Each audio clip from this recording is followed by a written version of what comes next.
Elizabeth Pipko. She is a former Republican Party spokesperson and also a friend of Charlie's. You can hear the honking behind me, Elizabeth. This is all support for Charlie. I mean, the crowd out here is insane. But I wanted to ask you, I went down this rabbit hole last night on Charlie's YouTube, watching a lot of these debates on college campuses. And so many of the viral ones that you see over the years were sort of spicy, but most of them were really conversational and respectful.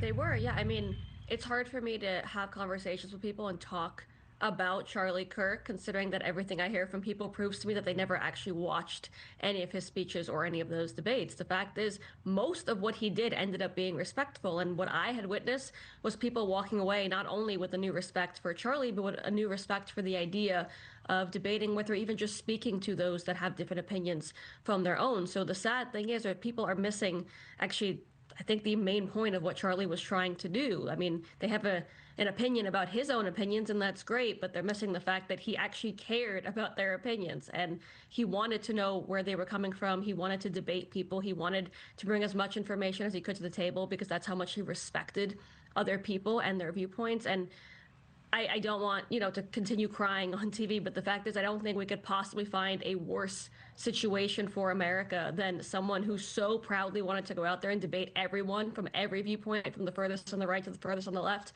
and ended up getting killed for it. Yeah, it's terrible. It's really terrible.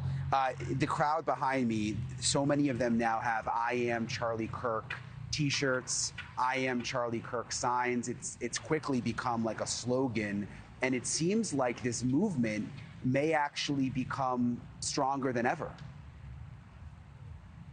I have obviously heard that from a lot of people. I'm hopeful, of course. I don't even know what the movement is worth without the, one of the leaders that we had. I don't know if it was worth the loss of such, a great soul. And I can't believe that we're actually talking about it like this, but I think that's what we're left to do. I can only imagine that's what Charlie would have wanted. Unfortunately, sometimes it takes some of the worst situations possible to inspire people to finally go out there and speak up. And the fact is, again, I hope people on the left, people who disagreed with Charlie, realize we are all Charlie Kirk. We're just Americans with opinions, and a bunch of people disagree with those opinions.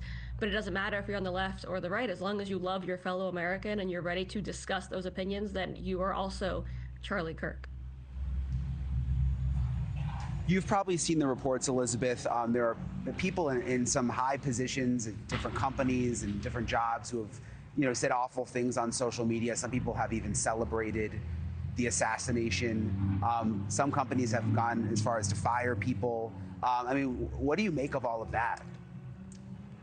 I am distraught, honestly. I can't believe how naive I was, truly, to be still surprised by the reaction, but I am. Every moment I find myself on the internet seeing a new response from someone, a new despicable, truly, response from someone, and I am baffled that this kind of hatred exists. I mean, on a personal level, I'm scared because there's so many people out there who knew nothing about Charlie Kirk and are celebrating his death, and that would mean that they would want the same thing for me and my friends in the movement, or my own family, probably, and I'm scared for what it means for the future of America, because I know that there is so much hate in people's hearts, and politics has divided us at a level that I've never seen in my own lifetime. And I'm scared to know that these people are existing, right? They're existing in our healthcare institutions. They are teaching children. They're college professors. And again, when you're leaving these people's rooms, you are learning from them, and you're obviously not learning policies. You're not learning history. You're not getting, proper healthcare. You're getting indoctrinated, and you're getting filled with hatred. And I can't believe that we have missed that this has been going on in these institutions for this long. And I can't believe it took such a gruesome, horrible, despicable event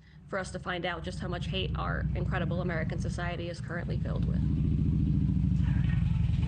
Well, I think hopefully the love overshadows the hate. I appreciate you coming on, Elizabeth, and I'm sorry about on a personal level, I'm sorry about the loss of your friend. Thank you. Thank you so much. Thank you for watching. Subscribe below and download our NewsNation app right now on your phone, and you will get fact-based, unbiased news for all Americans.